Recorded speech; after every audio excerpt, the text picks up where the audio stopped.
Halo semua, Assalamualaikum warahmatullahi wabarakatuh. Kembali dengan Bapak di sini. Kesempatan ini kita akan melanjutkan pembelajaran teks laporan hasil observasi tentang menganalisis isi dan aspek kebahasaan teks laporan hasil observasi. Sebelum kita masuk pada materinya, tolong jangan langsung absen. Silahkan ikuti terlebih dahulu materinya atau download soft copy materi pada link yang telah disediakan. Pahami materi, pahami apa yang ditanyakan, baru kemudian kerjakan tugasnya dan lakukan absen.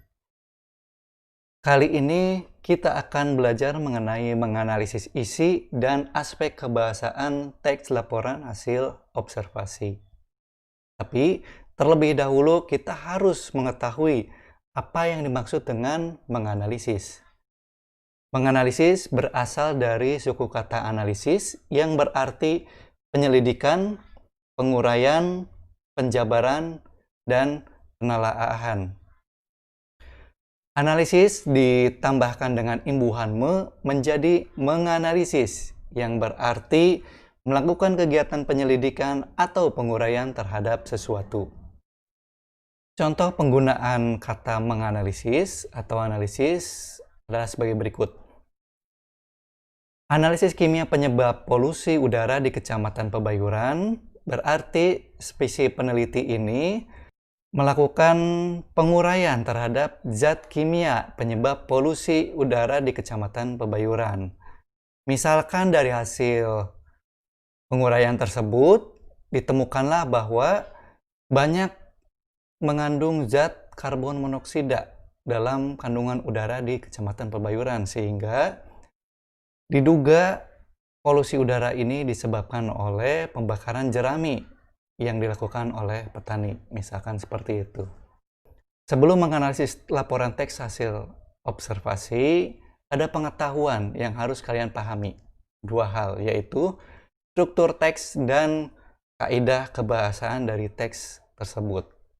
Yang pertama, struktur teks laporan hasil observasi.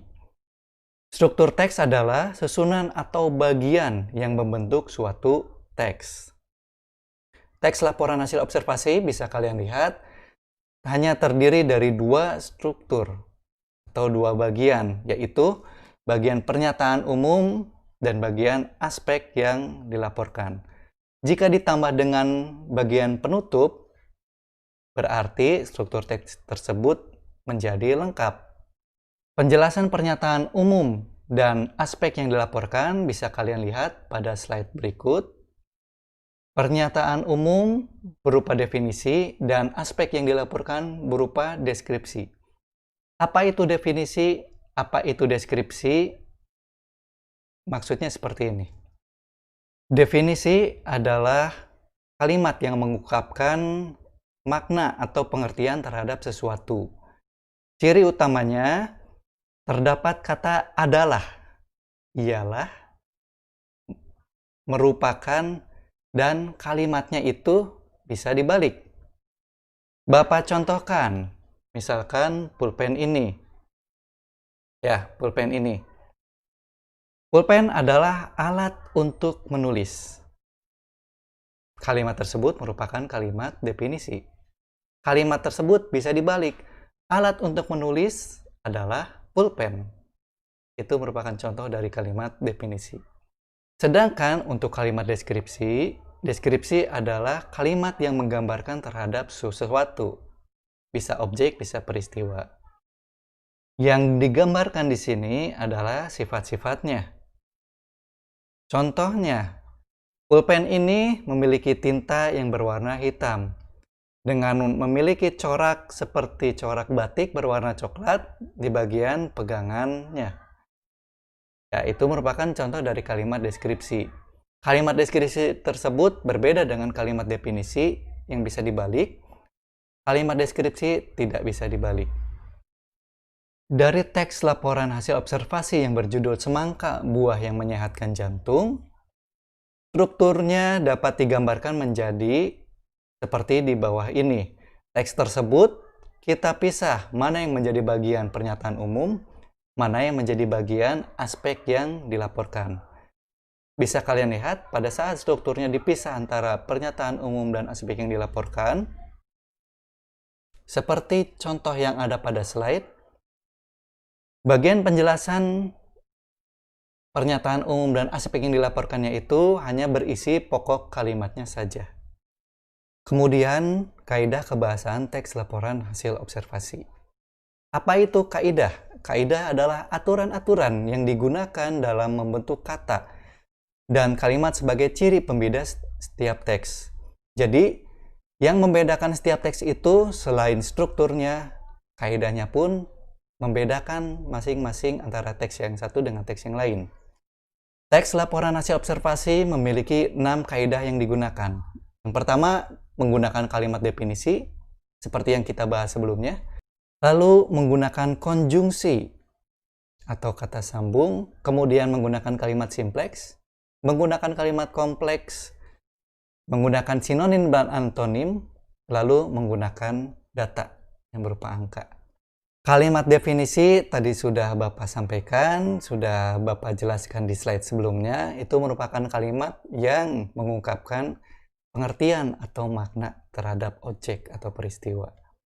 Sedangkan kita maksud ke konjungsi. Konjungsi itu merupakan kata sambung. Apa yang disambung?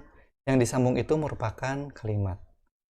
Contoh dari kata sambung itu bisa menggunakan kata dan, atau kata yang, atau kata tetapi, atau bisa juga menggunakan kata selanjutnya, dan masih banyak lagi kata sambungnya. Kemudian menggunakan kalimat simpleks. Sebetulnya kalimat simpleks dan kalimat kompleks itu seharusnya sudah kalian pelajari di SMP. Kalimat konjungsi, kalimat simpleks, dan kalimat kompleks.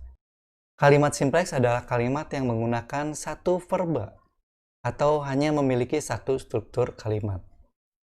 Kemudian kalimat kompleks adalah kalimat yang menggunakan lebih dari satu verba dan memiliki lebih dari satu struktur kalimat. Contoh dari kalimat simpleks seperti apa? Murid sedang memperhatikan materi yang disampaikan. Itu merupakan contoh dari kalimat simpleks. Kenapa itu merupakan kalimat simpleks? Karena dalam kalimat murid sedang memperhatikan materi yang sedang disampaikan, terdapat satu verba, yaitu memperhatikan. Begitu. Lalu bagaimana contoh kalimat kompleks? Murid sedang memperhatikan materi yang disampaikan, sedangkan ibu pada saat yang sama menyuruh murid tersebut untuk beli sesuatu. Nah, itu merupakan contoh kalimat kompleks karena di dalamnya ada dua kata kerja atau verba. Verba yang pertama itu memperhatikan, verba yang kedua itu menyuruh. Begitu. Nah, dalam kalimat kompleks ternyata ada kata sambungnya, yaitu sedangkan. Ya, bagi yang masih belum paham mengenai kenapa sih tadi udah belajar struktur, di sini ada struktur kalimat lagi. Lalu dalam kalimat kompleks ternyata ada kata sambung konjungsinya. Itu merupakan penjelasan yang berbeda. Jika ada kesempatan akan Bapak buatkan video penjelasannya. Kemudian sinonim dan antonim. Ya, mungkin kalian harusnya sudah tahu. Sinonim itu merupakan persamaan dari kata dan antonim itu merupakan perlawanan dari kata atau lawan kata. Yang terakhir menggunakan data. Ya. Menggunakan data itu penting dalam teks laporan hasil observasi, karena data itu menjadi penguat dari apa yang telah kita amati. Data itu bisa berupa angka, bisa berupa gambar atau grafik, dan sebagainya. Contoh-contoh dari penggunaan kaidah teks laporan hasil observasi bisa kalian lihat pada slide yang kalian lihat saat ini. Untuk tugas pertemuan kali ini, silakan kalian baca teks laporan hasil observasi dengan judul The Topping Museum Angkut. Artikel ini bisa kalian baca pada link yang ada di deskripsi. Atau kalian download materi ini, kemudian kalian buat gambaran strukturnya seperti pada contoh yang telah diberikan ini. Tidak perlu kalian tulis kalimatnya semua, pokok atau inti paragrafnya saja itu sudah cukup. Silahkan kalian kerjakan di buku tulis kalian, setelah itu kalian foto dan kalian upload pada absensi yang telah disediakan. Sekian pembelajaran kali ini, kurang lebihnya Bapak mohon maaf. Bapak akhiri, wassalamualaikum warahmatullahi wabarakatuh.